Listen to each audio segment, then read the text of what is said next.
This is Steve Vinson. You're about to experience the life science effect.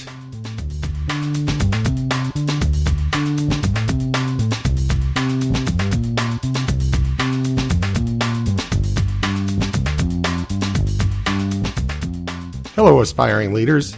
Welcome to another episode of the Life Science Effect, where we work to answer the question, what does it take for me to be an effective leader in the field of life sciences?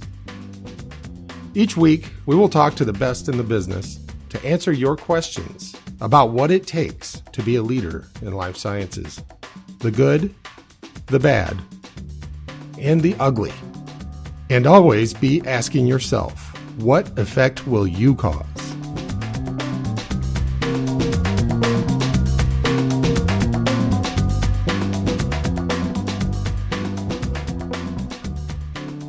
And welcome to the show. We're here with Brad Moss today. He serves as the president of Choice Laboratories. He's a veteran of the healthcare industry and brings in excess of 15 years of experience to Choice Laboratories. With the honor of serving as president and responsible for overseeing business development, health economics, strategic partnerships, and related activities within the company, Brad brings innovative leadership and growth expertise to his position. See, I can look on your website and I can copy and paste. There's a lot more to Brad, and I'm going to let him tell you. So why don't you fill in the blanks and maybe tell us a little bit about your personal life too, if you don't mind. Yeah, absolutely. So I guess I'll start from the beginning. It's almost 20 years now. I probably need to update the website a little bit. But, it is still in excess of 15. So that is true. That is true. I can't cut my teeth, if you will, in the healthcare space as a pharmaceutical rep. Over half of my tenure, I'd say, has been in the pharma industry, where I made more than 20,000 doctor visits, which I think probably added more value to becoming a leader in the space as anything, just because it was an opportunity for me not only to meet all different personalities, be it clinicians, office staff, but as importantly, the patient population out in the waiting room. You really get to learn a lot about healthcare from people, and a lot of years of sitting in waiting rooms is a reflection of that.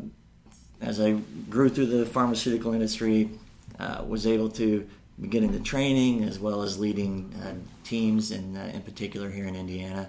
And as I saw the industry shifting, a lot of drugs, we were coming on to what they called the cliff, the patent cliff. I made an exit, and my love for pharmacy didn't change. I went into a company called DailyMed, which I still think is one of the best solutions for pharmacy out there today. It's taking a long-term care solution, which is packaging medications by event. So morning, lunch, dinner, bedtime, a lot of medications that we take are dependent upon, when we sleep. For instance, if you take a statin, a lot of your cholesterol is produced while you sleep by the liver, so you want to take your statin right before bed. Oh, okay. So you put the squeeze in the liver prior to sleep. So a little fun fact there. I did not know that. Makes sense. So the long-term care industry has always done that for a long time. So a buddy of mine took the program into the retail space, and what we did is that we targeted high drug regimen users. So elderly populations, maybe dual eligibles. Had a program up in Minnesota that we ran. We worked with the Indiana Care Select program, which is now called the Hoosier Care Connect. And we saw people with 30, 40, 45 different drug regimens. So we'd take those drug regimens and we'd clean them up. We'd put them in front of a PharmD, and we'd do what we call a medication therapy management program, and they'd do a comprehensive medication review with the patient, and you would see drug regimens go from 20 down to 8. Oh, wow. And it was being monitored by a PharmD on a monthly basis. So you've done two things. One, you've cut costs, right? And two, you've improved outcomes because you're getting the right drug, the right dose at the right time for the right patient. Yeah. So, reducing all those side effects or whatever, or interactions. Adverse drug reactions go down. And the studies do tell us that we spend more money on medicated-related problems than we do medications. So it's a pharmacy is a huge issue. It takes up about 17% of the entire healthcare space of our whole spend, and it does wonderful things. Coming from the pharmaceutical industry, I know the value of them. However, we got to be a little more diligent with how we prescribe. And it's funny. It was one of those things that happened that I thought, wow, this would be a great story if I started a business to solve this problem, and I could tell everybody this story. But I never started the business. My mom had cancer a few years back, 5 years. Well, it's been 5 years because she just had her 5-year, whatever that's called, the clearance. Sure. Her radiologist said, "You've graduated from my program. I don't want to see you again." But she had cancer, a throat cancer, and so couldn't eat. Right. She's going through chemo, so they put a tube so that she could get food into her stomach, but then she couldn't keep it down. And she, of course, she was having reflux when she would throw up the food, and it was just awful. My dad thought she was going to starve to death. So I said, well, I'm coming up there. We're going to figure this out. He didn't want me because he's like this independent. I don't need any help, right? But I got there and I looked at all the medication. I was like, well, show me what she's taking. He had all these pills laid out, all the medication laid out, and he was just kind of barely hanging on, like with what to give her when. So the anti-nausea medication, she wasn't getting that until like the minute before she was about to eat. And I'm reading, well, she's got to get that a half hour before she eats. And then so everything was just all messed up, right? So I made a spreadsheet, I'm a spreadsheet guy. So I made a spreadsheet and I lined it all out. And I said, here's what you do and here's when you do it. And she got better within days, right? So that kind of, if I'm understanding what DailyMed does, that kind of application would be huge because, first of all, elderly people, right? They're easily confused. Somebody's has cancer, you're afraid they're going to die. It adds to the confusion, right? It's got to be an easy way to lay it out for people and say, here's exactly what to do and when, right? Yeah, no, that's exactly what this did. Is that what they do? Just package it. Excellent. Perfectly every 30 days. So nice. Great solution. Great solution. Great. In fact, DailyMed was sold off to Walgreens. Oh, okay. That's why you're not still doing that. That's correct. Okay. That's correct. Gotcha. So took some time, and then the group of us, we formed our team, and we built the lab. Okay. So for the past 5 years, we have had our head down, and I think we're starting to finally see the light. We opened up originally as a toxicology lab. Here in Indiana, we had some relationships, from all those years of being in front of doctors. We were able to kind of go back and to talk to some of those folks and really drive volume and drive revenue early to give us the opportunity to expand, which we did in the first full year. So we were able to establish the company based on our relationships that we had from previous years, and we were able to grow enough to where we opened up our second modality here at the lab in late 2014, and that was pharmacogenetics lab. And what that is that we take a look at specific genes within the body that are known to metabolize medications, and we can tell you if you rapidly metabolize a drug, meaning you metabolize it too fast, or if you're too slow. Now, having said that, some people say, if you metabolize it too fast, well, then you won't get any therapeutic effect. Mm-hmm. That very well could be true, but it could also be exact opposite. So we may take medications that the drug that you're taking is inactive, and it has what goes through what's called the first pass through the liver, and CYP2C19 is notorious for being the first pass gene.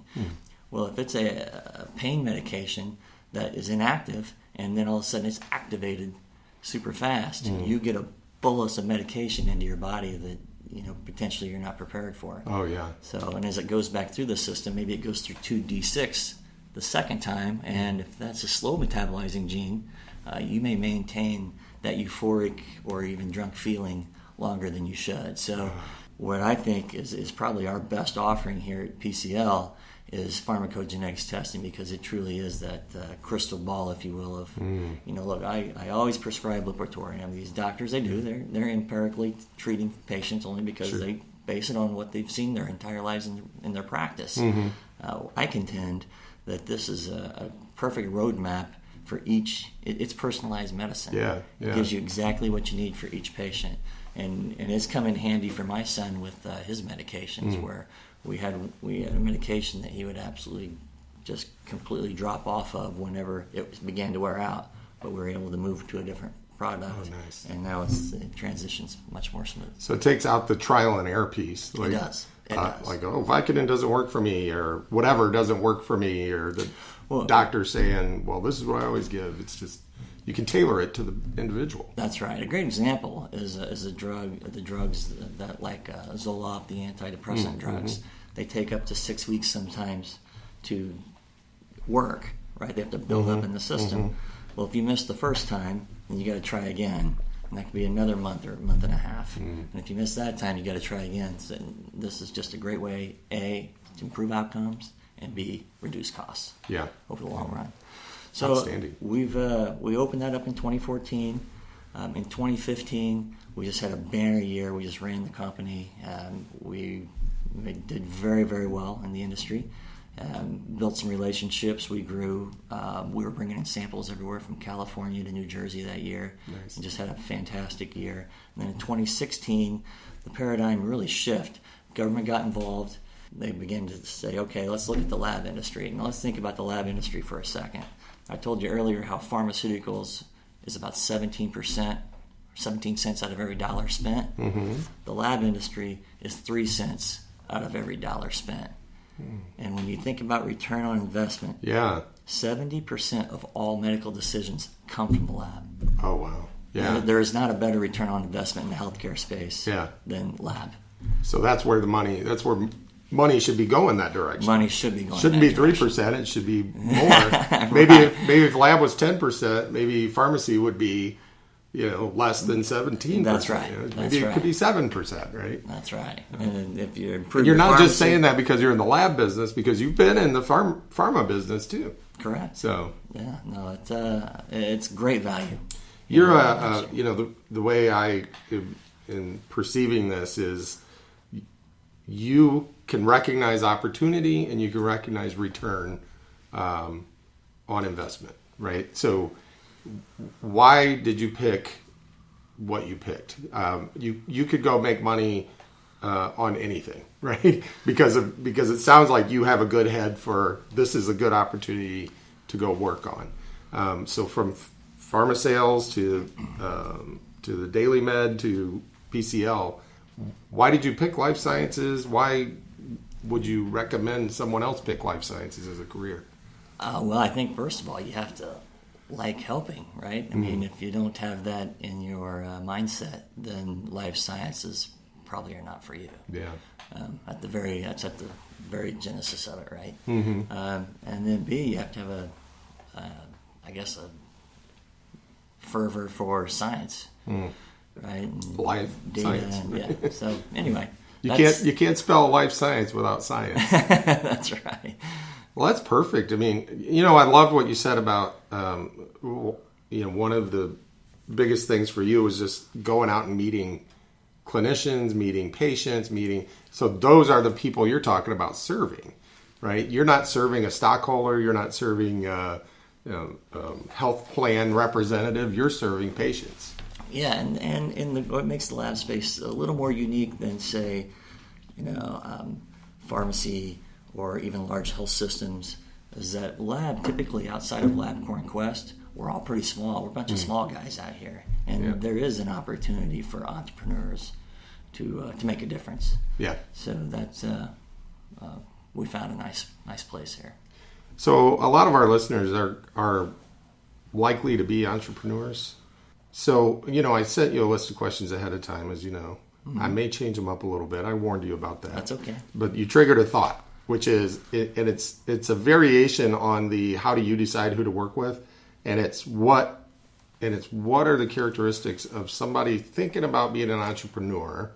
What kind of person is more likely to be successful? Like, what are those characteristics of somebody? If I'm looking at the lab, and maybe I'll ask you to clarify just a bit. Sure. Because we have scientists here, we have administration, we have billers, we have people that are in the clinics every day collecting specimens. So which I get, and all of them bring their own skill sets and their own behaviors to their job. In any role where leadership is important. So every role. Every role. But what are the things, whether you're billing, whether you're accessioning, whether you're in the clinic collecting, what are the characteristics that not makes you a good accessioner or not makes you a good laboratory tester, but makes you a good leader of people? Great question. I would say to me it boils down to behaviors. And there's two that I always look at. First one is listening and learning.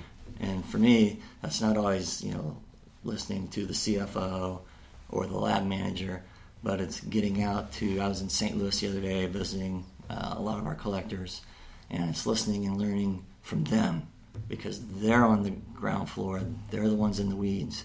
And by listening and learning from them, I can remove barriers, make their job easier so they're more effective at what they do. Okay, so that's A. I think we can all listen and learn, right? Yeah. And then there's B.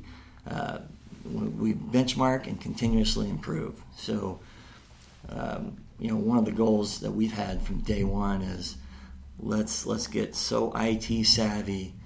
Let's really automate and be, think about security, be it HIPAA or keeping the doors locked or having cameras. I mean, just yesterday, so we've been in business almost 5 years. Just yesterday, we finally found the right cameras that we liked, and we installed those. And for us, that's a huge benchmark, and that's a huge improvement for this laboratory. And it may not seem all that important for the Anthems or the Lilies of the world that are so very well established, but for us, it's just another stepping stone that we became a better company yesterday.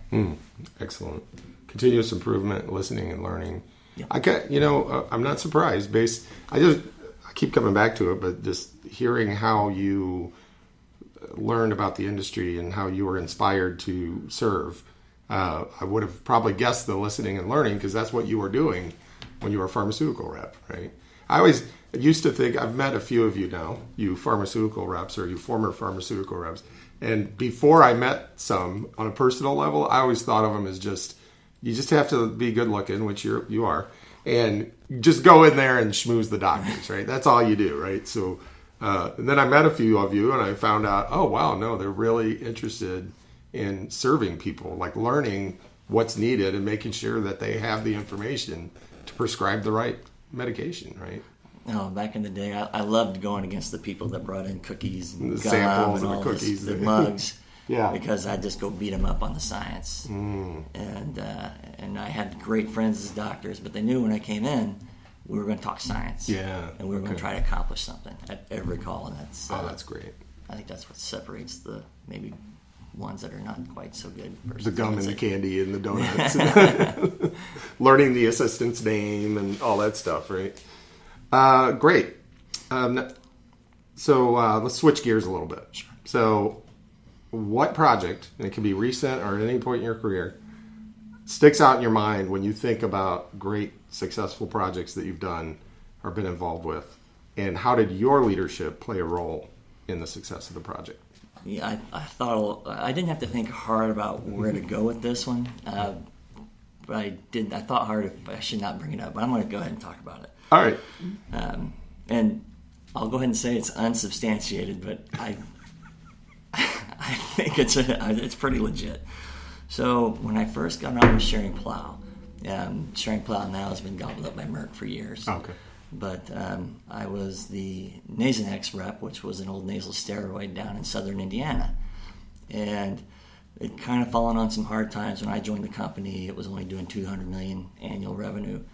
And then in the first 6 months, I doubled my market share in my territory. And from direction of the CEO to the VP of sales, an email finally made it down to me, and they want to know what I was doing. So I put together this entire, laid out how I make two cells. First I got to sell congestion. Whoever comes in with congestion, why? You got to use a steroid because that's a late phase reaction. So late phase mediators, which steroids work very well on. So I'd make that cell first, And then I would sell the benefits of Nasonex. We happened to have a study that was very positive on congestion. So I laid it all out.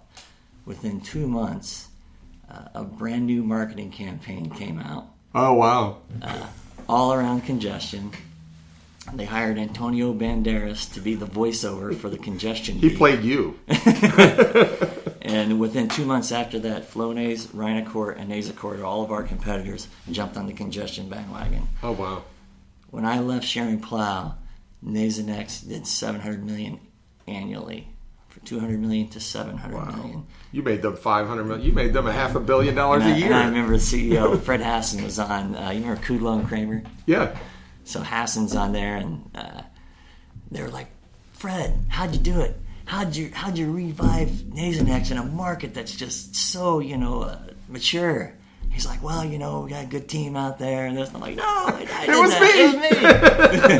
me. That's great. You should have called in. That's right. Hey, Fred. Yeah, I'm the guy that Antonio Banderas played in the commercial. Oh, that's great. Okay, opposite side of the coin. Horror story. Although this one could apply probably as a horror story. Colossal pain in the neck project. And what did you learn from it? I'd say we're still going through it. In 2016, Indiana, late 2015, a memo came out from FSSA downtown that MCOs could put their own prior authorization on anything they want, which prior to that they couldn't. So what's an MCO? Oh, a managed care organization. Okay. So we have Indiana Medicaid, and then right now we have 4 MCOs that manage the Medicaid for the state, Anthem being one of those companies that everybody's familiar with. So the memo came out, and then immediately one of the MCOs jumped on it, and they chose just not to approve any of the PA requests. And then a PA request, physician prior authorization. Oh, prior authorization, got it. So here we are. We're in the middle of an addiction crisis for opioids, yeah. And to get our testing, you have to fill out a prior authorization, send in charts, notes, and get it approved. If it's not approved, then get paid. Wow. Meanwhile, we have clients that not only have Indiana Medicaid, but they have a lot of other payers that do pay. Mm-hmm. And Indiana's still one of the worst in the country. Wow. Indiana's not a good place to be doing toxicology, at least in the Medicaid space. So January 2017, another one hopped on, and then this year the last 2 have hopped on. Now, having said that, we have done just about everything we could, and we're working closer with the MCOs. We're working together, and we're improving our prior authorization process, but it's really been a detriment to this company, their decision to go that way. And we really spent a lot of time, in particular last year, down at the State House, kind of lobbying, and they're big animals to try to take down. And I get it; they don't want to see overutilization. I completely understand it. But like we said earlier, if you can save, if there's a good return on investment, then spend the money, right? Yeah. Well, I mean. When you look at medication monitoring and going through addiction programs, you see a similar outcomes as you do interventional cardiology. So but that may cost $40 to $50,000, where an entire program, including testing, is under 10. Wow. So what's the lesson that you've learned from that? The lesson that I've learned is I should be careful here. We're gonna go ahead and collect our thoughts. Don't worry, it's just you and me. Yeah, right, and a million other people. Yeah. Oh, a million, that would be good. Lesson learned is that you kind of have to follow what the health plans tell you, because if you don't, they're gonna make your life really, really difficult. So you just kind of got to go hat in hand. And even though we kind of even got accused of cheating, and we're like, you guys do realize we don't see patients. Right? We don't. All we see is urine. That's all we see on the tox side. So we get what we get. Whatever hits the door that day, that's what we get. So we run the test, we bill it. We run the test, we report the results, and we bill it out. That's our job. Yeah. So sort of if you whatever type of project you're doing, understand all the stakeholders, and understand that sometimes you might have to be a little humble and go to them, and if they're a key stakeholder, you kind of have to follow what they want. And that's what makes healthcare so outside unique versus anything else. Because everywhere else is, I get a service or a product and I hand you money. Yeah. Healthcare is not that way. And there's so many different variables along the way. We got to trust that. The doctor asks the patient to give the sample. The patient has to give the sample. The doctor has to send us the sample. We do what we do. We can control that. Mm-hmm. We send out the report, and then we have to bill. There's just a lot of parties involved before, revenue or receipts make it back to the lab. And the person paying has very little connection with the person getting the care, right? That is true. That would be very challenging. Any other stuff that you wanted to say or you wanted to tell me that you didn't get a chance to because I didn't ask the right question? Oh, I did want to mention that we do have all the science to be a full-service laboratory. So we have one of the most unique women's health assays in the country, meaning that when females go to see their doctor, it may take 4 or 5 different swabs to get all the tests done for STDs, which typically is the HEDIS measure for being pregnant. We have validated one swab to do up to 18 different STDs. So I'm sure the women out there will really appreciate that. Yeah, and it's a molecular test. So in particular, if it's an HPV, HPV can lead to cervical cancer, and it's not just HPV, but which genetic marker is it? So we look at 16, 18, and 51. That's more than 90% of all your cervical cancer is coming from HPV. Okay. Great. That's outstanding. I should mention, I didn't get a chance to mention, Brad and I both have kids that go to the same school. So you're the second parent. You're the second St. Richard's parent that's right. that I've interviewed. Valita Fredlin was interview number 2. I think you're number 6. Okay. 5 or 6. Valita and I were talking about because we both have daughters. You have a son, right? Yes. And you just have the one son? So I don't know anything about what that's like. I'm sure it's got its own unique challenges, but having daughters has its own unique challenges too. How old's your son? 10 years old. 10, okay. So, he's in class with Simone, class. right? That's right. Okay. Yeah. Drew's his name, so. Yeah. So he's very active, as they say. And, but he does a lot of sports and likes his iPad. Nice. Yeah. So Simone is exactly like that, except she doesn't do any sports. She sits in front of the TV. All right, we'll take a little break. When we come back, are you ready for the rapid fire round? I am very ready for that. Excellent.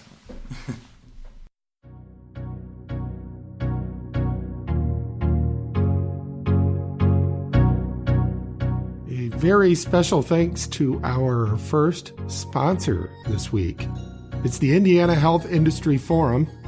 IHIF is a statewide trade association representing Indiana's health science business community. The diverse members of the Indiana Health Industry Forum generate the collective voice of the state's health and life science industry. Their mission is to connect key stakeholders to enhance business networks, advocate for member interests, develop workforce skills, and provide strategic vision in the interest of growing the state's health industry, economy, and reputation. Please take a look at their site for more information. It's ihif.org, and you can learn about how they serve members across Indiana.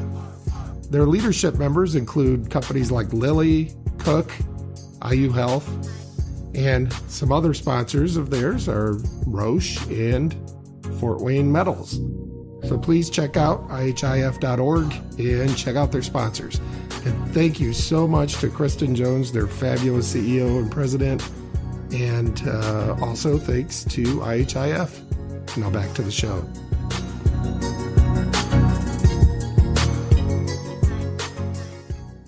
Welcome back. Now it's time for the rapid fire round. Brad, if you're mentoring an aspiring leader, what would you tell them to stop doing today? Stop doing. Stop sitting. Get moving. If everyone else calls it a day at 4, that's your opportunity to get ahead and keep going. So what's the one thing you would tell them to start doing today? I would ingrain 2-leader behaviors into my head. I would listen and learn, and then I would benchmark and look to continuously improve. Great. So start learning, start listening, start benchmarking. So what are you reading these days, or listening to, or watching, or whatever that sort of you're enjoying? Whether it's fiction, nonfiction, self-help book, or TV series. We get a lot of emails and a lot of magazines that come in here. So a lot, AACC, kind of the clinical laboratory magazines. Mm-hmm. So I'll typically go through those, but right now I am not in the middle of a book. Gotcha. Okay. Is there a book that you could think of in the past that's really inspired you and kind of keep coming back to you?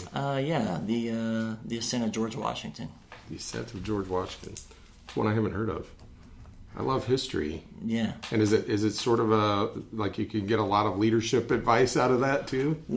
Well, I enjoy that era, and I always he kind of is the father of the USA, and you kind of learn a lot about his style, and both good and bad. Gotcha. From the book. So it's a good read, though. The one principle I will never compromise is don't ever give up. Don't ever give up. Persistence. As hard as it has been this last few years, we just refused to give up. We refused to give in. Nice. And we've been able to turn the corner as a result. Fantastic. I just can't give up. Congratulations on that. Thank you. Well, it's been great, and I appreciate you joining us today. I'm glad to be a part of it. Thank you.